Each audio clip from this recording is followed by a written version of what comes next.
Good evening and welcome to the Jhakaas Bollywood. MS Bollywood film equipments present Jhakaas Bollywood में आपका बहुत बहुत स्वागत है। दोस्तों, आज मेरे बीच एक ऐसी हस्ती है जो आप देख तो रहे हैं, लेकिन ये तय नहीं कर पाएंगे आप कि इनके गले से वो भी आवाज़ निकलेगी जो आवाज़ के बारे में आप कभी सोच नहीं सकते। आपको लगता है कि वो आवाज़ सिर्फ और सिर्फ बिग बॉस ही निकाल सकते हैं, लेकिन ये आपकी सोच गलत है। एक ऐसी हस्ती है जिनका नाम है अहमद सैयद। बहुत ही बढ़िया आर्टिस्ट, बहुत ही बढ़िया इंसान और बहुत ही स्मार्ट हैंडसम। क्या बस आप समझ लीजिए कि मैं जो कहना चाहता हूँ, मेरे पास शब्द नहीं है, तो मैं चाहूँगा कि ज़ोरदार तालियों के साथ अहमद सैयद का बहुत बहुत स्वागत है। अहमद सैयद साहब, बिग बॉस आपको ये बताना चाहते हैं, बिग बॉस के शो में अलग अलग टाइप के लोग आते हैं, लेकिन आरिफ खान साहब के शो में बिग बॉस से भी बड़े बड़े बिग बॉस आते हैं। झकास बॉलीवुड देखने वाली तमाम जनता को बिग बॉस की तरफ से ढेर शुभकामनाएं। तो क्या बात है, क्या बात। देखिए दोस्तों, वैसे तो झकास बॉलीवुड में 2 चांद हम बैठे ही हैं, लेकिन बिग बॉस की एक आवाज़ निकाल कर इन्होंने तीसरा चांद भी झकास बॉलीवुड में लगा दिया। तो 4 चांद तो सुना होगा आपने, और चौथा चांद अभी आने ही वाला है एहसान कुरैशी साहब की आवाज़ के अंदाज में। तो मैं चाहूँगा थोड़ा सा एहसान कुरैशी साहब। एहसान जी का एक बड़ा अच्छा किस्सा याद आ रहा है मुझे। भाईजान, एक शो के दौरान मैंने उनसे कहा कि मैंने कहा भाई, मैं आजकल आपके अंदाज में सुना रहा हूँ और ठीक ठाक मैं भी कमा रहा हूँ। तो भाई ने कहा अच्छा एक काम कर, सुना। तो मैंने सुनाया। लाइनें ये थी, पानी नहाना है तो समंदर में आओ, किनारे पे क्या रखा है। पानी नहाना है तो समंदर में आओ, किनारे पे क्या रखा है। और मोहब्बत करना है तो गले से लगाओ, इशारों में क्या रखा है। एहसान जी क्योंकि देशभक्त है, बहुत बड़े देशभक्त है वो, he is a pure Indian soul. बिल्कुल बिल्कुल। उन्होंने मुझसे कहा एक काम कर, आखिर की लाइन बदल दे, खाली लड़की नहीं पूरा देश तो उससे प्यार करेगा। तो मैंने कि भाई एक काम करो, आप सुनाओ। अब भाई ने देखिए वो लाइनें कैसे बदली। उस्ताद होते हैं, बिल्कुल जैसा कि भाईजान है, तो उस्ताद होते हैं। तो उन्होंने आखिरी की 2 लाइन कैसे बदली, पानी नहाना है तो समंदर में आओ, किनारे पे क्या रखा है। पानी नहाना है तो समंदर में आओ, किनारे पे क्या रखा है। और मोहब्बत करना है तो देश से करो, सिर्फ लड़कियों में क्या रखा है। क्या बात है, क्या बात है। मतलब उन्होंने रोमांस को उठा के देश की तरफ फोकस कर दिया और लड़कियों का ठीक है, लेकिन देश सर्वोपरि है। क्या बात है। लेकिन मैं एक बात जरूर कहना चाहूंगा आरिफ भाईजान, मैं इस कुर्सी पे बैठ के बहुत गौरवान्वित महसूस कर रहा हूँ, बहुत खुश महसूस कर रहा हूँ आज अपने आप को। झकास बॉलीवुड जैसे शो में आकर इंटरव्यू करना, जहाँ पे बड़े बड़े दिग्गज फिरोज खान साहब, प्रेम चौधरी भाभी जी घर पे हैं, प्रेम चोपड़ा जी, हमारे विशु दादा और तमाम बड़े बड़े, एहसान जी खुद, सुनील पाल जी, बड़े बड़े नाम इस कुर्सी पे बैठ के इंटरव्यू करके गए हैं। आज मुझे इस लायक आपने समझा। अरे नहीं, बहुत बहुत आपका मैं मशकूर। देखो दोस्तों, कलाकार है ना, कलाकार कोई छोटा बड़ा नहीं होता, वक्त छोटा बड़ा होता, या फिर यूँ समझ लीजिए उसका स्वभाव अच्छा या बुरा होता है। ये सारी चीज़ें ऊपर वाले के हाथ में हैं, और कलाकार तो सिर्फ तालियों का भूखा होता है। तो मैं चाहूँगा कि एक बार से फिर से स्वागत करते हैं अहमद सैयद का हमारे शो में। मैं जो शेर करने जा रहा हूँ, उस शेर को सुनने के बाद आपकी तालियां बिल्कुल बजनी ही वाली है, मुझे यकीन है। तो वो है कि कलाकार कभी मरता नहीं, जिंदा दफनाया जाता है, और जब भी उसकी कब्र खोदो तालियों के इंतजार में। क्या बात, बिल्कुल सही कहा। अब मैं इतना ही कहूँगा दोस्तों कि ये तो अहमद सैयद की एक छोटी सी झलक है। अरे पिक्चर अभी बाकी है मेरे दोस्तों। ये तो एक ट्रेलर था, तो इनकी गले में वो आवाज़ें हैं। ये डबिंग आर्टिस्ट भी है, ये एक्टर भी है, मतलब एक स्टार मटेरियल जो एक कलाकार के अंदर होना चाहिए, जिसको हम हर फन मौला कहते हैं, वो सारी खूबियाँ इनके अंदर है। ये जब नेपाली करते हैं तो आपको लगेगा कि ऊशाब सेम नेपाली लगता है, फिर उसमें वो हमको जब दुआ देगा, हम इनको जब दुआ देगा, तो आप भी सोचेगा कि ऊशाब ये क्या कर दिया तुमने, ऐसा दुआ तो आज तक के किसी ने किसी को नहीं दिया। ये साला एक बार हमको बोलता है नेपाली कैरेक्टर कर रहा था, जब इनकी साइड पर हम पहुंच गया तो ये बोलता आरिफ खान साहब नमस्कार, नमस्कार। तो बोले आपने हमारे लिए इतना सब कुछ किया है, हमको बिग बॉस बना दिया है हमारे अवार्ड शो में, तो बोले हम आपको दुआ देता। मैंने कैसी दुआ देता? बोलता था गीला करेगा ना शुका करेगा, तुम सलामत रहो हम दुआ करेगा, ऐसा दुआ। तो मैं चाहूँगा कि दोस्तों ये तो कॉमेडी मौज मस्ती है, ये हर कैरेक्टर को बखूबी निभाते हैं। और ये नेपाली मेरा निकल गया गलती से, क्योंकि इन्होंने बस इतने ही यहाँ ये चूक गए, नहीं तो हमेशा बोलते लाओ 5 रुपया। नहीं ये भजन मैं ऑडियंस को भी बता दूं कि मैं अक्सर कहीं भी जाता हूँ ना तो लोग मुझे तुरंत पहचान लेते हैं 100 के बीच में। मैं दिखता ही अलग हूँ। वो कहते तुम पहाड़ी दिखते हो, कहते नेपाली, कहते तुम भूटानी। तो मैंने कि भाई मैं तुम किसी भी नाम से पुकार लो, मैं हूँ हिंदुस्तानी। क्या बात है, क्या आई लव माय इंडिया। अच्छा, इन्होंने एक और बड़ी कमाल की तार छेड़ी है आपने भजन, डबिंग के हवाले से। उन्होंने कहा कि डबिंग के हवाले से ना मेरे साथ 2-3 इत्तेफाक ऐसे हुए ना जो मतलब सुनाने में बड़ा मजा आएगा, क्योंकि ऐसे मौके होते नहीं है, क्योंकि हम डबिंग के वाकयात आपको कैसे सुनाएंगे। तो आज सुना रहे हैं आपको। मैं एक मरतबा एक एड डब कर रहा था सैफ अली खान साहब का, और बहुत अप्रिशिएट किया लोगों ने, रिकॉर्डिस्ट वगैरह ने, और हमने रिकॉर्डिंग किया, बिल पे अपना बिल बना दिया, साइन वाइन करके हम निकल गए वहाँ से। हमें नहीं पता था कि वो एड नवाब साहब खुद सुनेंगे। हाँ, वो थे नहीं यहाँ पे, अवेलेबल नहीं थे, या आई डोंट नो क्या था। तो वो किसी काम से उस स्टूडियो से गुजर रहे थे और उन्होंने पूछा कि वो कौन है, वो डबिंग आर्टिस्ट कौन है जिसने ये आवाज़ किया। तो पहले तो मैं घबरा गया, मुझे लगा यार ये क्लेम ना कर देंगे, मेरी आवाज़ तुम कैसे निकाल रहे हो। और एड डब किया था, अरे असली सुपरस्टार तो तुम्हारी मम्मा है। अभी आजकल एक आप ऐड देख रहे हो, वो बड़ा कमाल का है, हालांकि वो मैंने नहीं किया था, मुझे बुलाया ज़रूर गया था उसके लिए, रेफरेंस के लिए। वो ऐड ये है कि करीना कपूर एंटर करती हैं, वो लोग कैंडल लाइट डिनर करते हैं, सैफ नवाब साहब और करीना जी। तो अचानक से सैफ अली खान साहब वो मोमबत्ती बुझा देते हैं, और करीना पूछती है ये क्यों बुझा दिया? क्योंकि ज़रूरत नहीं है, जब चांद यहाँ पर है तो रोशनी की क्या ज़रूरत। क्या बात है, क्या बात। तो ये एक तो नवाब साहब ने अप्रिशिएट किया। एक और इंसिडेंस याद आ रहा है, राजपाल यादव साहब। हाँ सर, राजपाल यादव, मैं खुद भी पर्सनली व्यक्तिगत तौर पर उनका बहुत बड़ा फैन हूँ।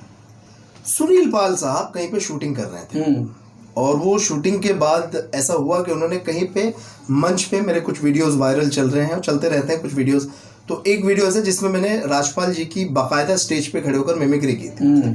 और वो हुआ यूं था कि ये लोग शूट कहीं कर रहे हैं, सुनील जी ने वो वीडियो कहीं देखा, सुनील पाल जैसा कलाकार, मेरे गुरु, मेरे आदरणीय सर सुनील पाल जी, वो कहीं पे अगर आपकी तारीफ कर रहे हैं तो वो अपने आप में एक बहुत सम्मान की बात है, उनको देख के हम सीखते हैं। उन्होंने राजपाल जी से शायद एक कहा कि एक बंदा है वो कमाल की आपकी आवाज़ निकालता है, और उनको वो आवाज़ सुनाई गई। फिल्म के सेट से मुझे कॉल आता है, मैं स्टूडियो जा रहा था रिकॉर्डिंग के लिए, और मुझसे बोला गया कि सैयद एक काम, सुनील पाल, देखिए उनका कॉल आया मुझे, मैंने फ़ोन उठाया, सुनील जी, हेलो सैयद कहाँ हो तुम? मैंने कहा सर मैं, क्योंकि सुनील जी कॉल कर रहे हैं तो आदमी घबरा ही जाएगा ऑफ कोर्स, तो मैं ऑटो में था। मैं सर मैं स्टूडियो जा रहा हूँ, रिकॉर्डिंग है मेरी, काम करो ठीक है, मैं एक मेरा दोस्त है वो तुम्हारी आवाज़ सुनना चाहता, ठीक है ठीक है, ऑल दी बेस्ट, वो राजपाल की आवाज़ निकालो ठीक है, तुमसे अच्छी आवाज़ कोई नहीं निकालता।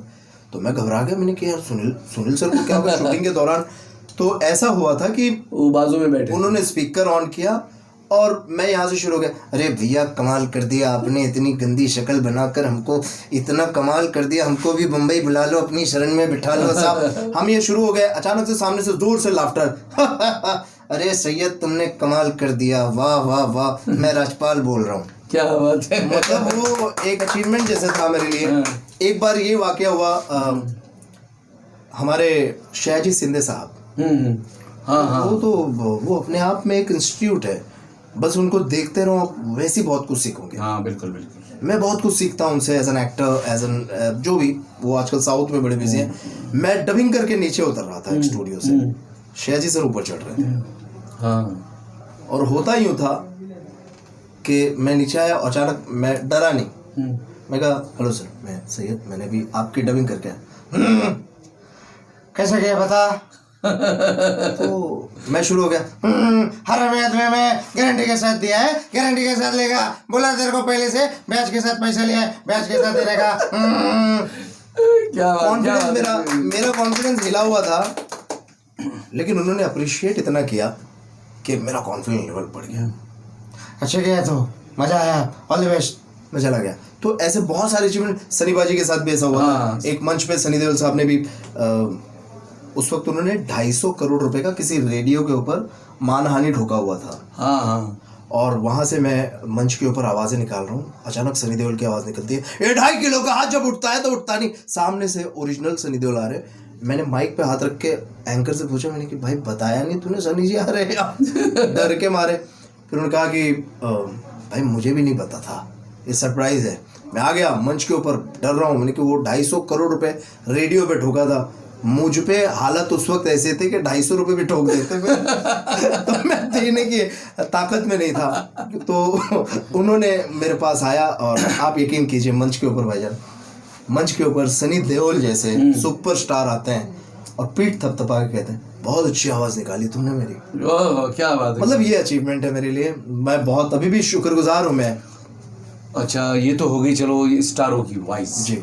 और मैं चाहूँगा कि अभी हमारे सुनील बाल साहब की कुछ झलकियाँ, और सुनील बाल साहब के साथ में हम चाहेंगे कि एक तो राजू श्रीवास्तव और दूसरे नवीन प्रभाकर, ये तीनों की पहचान कौन वाला क्या कहता है ज़रा मैं चाहूँगा क्योंकि दर्शक बहुत। सुनील पाल साहब का कैसा है, मैं आपको सुनील जी का देखिए, इनके साथ रहने के मुझे मौके मिलते हैं। सुनील जी, राजू जी, नवीन दादा, एहसान जी, इनके साथ रहने के मौके मिलते हैं, सीखने मिलता है। तो हम सीखते दूसरी चीज़ कम, उनको पकड़ते ज़्यादा है। हाँ वो तो सुनील जी चलते कैसे हैं, हमेशा इंटेंस रहते हैं, 24 घंटे वो कंटेंट में रहते हैं।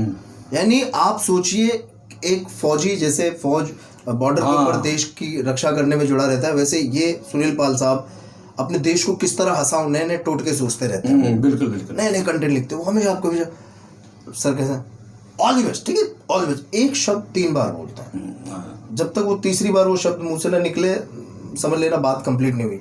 वो एक बार बोल देंगे थैंक यू, आप रुके रहिए वहां पे, उसको 3 बार आने दीजिए, thank you thank you thank you, okay all the best, मतलब वो सेंटेंस कंप्लीट हो गया। राजू भाई का कैसा है, राजू भाई जनरली देखिए आपने उनको टीवी पे देखा होगा, लेकिन वो रियल लाइफ में ना बहुत शांत आदमी। हाँ शांत आदमी है। उनको पता नहीं रियल लाइफ में राजू जी को है ना प्रॉब्लम है कुछ, उनके यहाँ पे कुछ प्रॉब्लम है। आप कभी भी उनसे बात करने जाइए, वो अपना ये ठीक करते हैं, बोलते बड़ा कम है, मुंह हिलाते। और नवीन दादा का तो ऐसा है, नवीन प्रभाकर साहब का, उनका एक आइटम तो बड़ा फेमस हुआ था। हाँ वो वाला थोड़ा सुना। हेलो हेलो कौन, जली भी नहीं, पूजा भी नहीं, ए हट हल्का, पहचान कौन, इसे वो बड़ा फेमस था। एहसान साहब की निजी जिंदगी से वाकिफ इसलिए हूँ क्योंकि मेरे उस्ताद मोहतरम हैं, उनसे बहुत सारी चीज़ें सीखी। एहसान साहब से क्योंकि इतनी वाकफियत इसलिए है क्योंकि उनके साथ ज़िंदगी का एक बहुत अहम हिस्सा मुझे बिताने का मौका मिला, उनको अंदरूनी और बहरूनी रूप से मुझे जानने का मौका मिला। बड़े ही स्वाभाविक, बहुत शांत इंसान है, बहुत हेल्पिंग नेचर है, लेकिन जब वो बात करते हैं, देखिए अभी एहसान जी आ गए मतलब वो चिराग को घसने की ज़रूरत नहीं, ऑटोमेटिक आ जाते हैं एहसान जी। वो जो फ़ोन उठाते हैं तो फ़ोन कैसे उठाते हैं, हेलो हाँ भाई अस्सलाम वालेकुम भाई, मैं शूटिंग पे बाद में बात कर लूँ आपसे। मतलब वो डांटते भी इतनी मोहब्बत से हैं कि सामने वाला उसको भी कॉम्प्लीमेंट समझ के रख लेता है। अच्छा ये तो चलो ये तो होगी सर, हमारे देश के सबसे बड़े कॉमेडियन जॉनी भाई, मैं चाहूँगा जॉनी भाई। कमाल करते हो बाबा, गला बैठा हुआ फिर भी इतनी खतरनाक आवाज निकालने के लिए कह रहे हो तुम। बहुत अच्छी बात। अच्छा एक दो आवाजें जो इस वक्त मैं थोड़ा सा उन आवाजों को लेके थोड़ा सा काम भी है मेरे पास, और मैं उनके ऊपर और काम कर रहा हूँ। एक तो देश, मतलब मैं कैसे उनको अनाउंस करूँ यहाँ पर, चलो डायरेक्टली आता हूँ। मैं पिछले 7 और 8 दिनों से देख रहा हूँ हमारे देश के अंदर मैंने एक दिन पूछ लिया, मैंने कि सर ये जो आप बातें करते हो तो बीच में ये क्यों आता है? तो उनका जवाब ऐसे था, देखिए होता क्या है, मैंने अपने देश के इतना भ्रमण कर लिया है, मैं इतनी फ्लाइटों में घुमा हूँ, तो जो हवाएं हैं मेरी आत्मा में सम्मोहित हो गई है। और जब भी मैं बातें करता हूँ तो वह हवाएं मेरे शब्दों के द्वारा मेरे देश तक पहुँचती हैं। एक मोटा भाई है, हाँ मोटा, गृह मंत्री श्री अमित शाह साहब, वो जब वो संसद में खड़े होते हैं, हाथ में पेपर होता है, तो वो प्रहार कैसे करते हैं? देखिए होता क्या है, बेसिकली हमारे देश का जो नेतृत्व है वो एक बहुत ही जिम्मेदार हाथों में है। जिम्मेदार हाथों पे इतना भरोसा है, अगर मोदी जी ने जीएसटी लगाई है कुछ सोच के लगाई होगी, मोदी जी ने अगर नोटबंदी की है तो बहुत सोच समझ के लगाई होगी। मैं मोदी जी का समर्थन करता हूँ, वो था नहीं करते, ठन करते हूँ, मैं समर्थन करता हूँ। जय हिंद, जय भारत। तो दोस्तों ये थे Ahmed Syed, multi talented artist. इनको अगर मैं इस शो में अगर मैं ख़त्म करना चाहूँ तो मैं समझता हूँ कि 10 घंटे भी ये सिलसिला ख़त्म नहीं होगा, लेकिन वक्त की कमी है। तो बस मैं चाहूँगा कि दोस्तों झकास बॉलीवुड में इन्होंने झकास मिमिक्री करके और सभी को जो रिस्पेक्ट दे करके बात की है, उस चीज़ को मैं अप्रिशिएट करता हूँ और झकास बॉलीवुड की पूरी एंटायर टीम की तरफ से इनका बहुत बहुत शुक्रिया अदा करता हूँ। Thank you. तो फिर मिलेंगे किसी नए कलाकार के साथ नए एपिसोड में। जब तक के लिए लेकिन एक काम करें कि इनका आवाज़ कैसा लगा, इनका अंदाज़ कैसा लगा, इनकी सोच कैसी लगी, तो आपको कमेंट के ज़रिए ज़रूर बताना है। और लाइक करें, सब्सक्राइब करें, शेयर करें। फिर उसी तरह हम अल्लाह के नाम पर दे दे बाबा, दे दे बाबा, दे दे बाबा, यही हम कर सकते हैं। जितने भी यूट्यूबर हैं तो वो इतना ही कर सकते हैं, बाकी आप समझदार हैं। जिसके पास है दे उसका भी भला, जिसके पास है ना दे उसका भी भला। Thank you. ठीक है।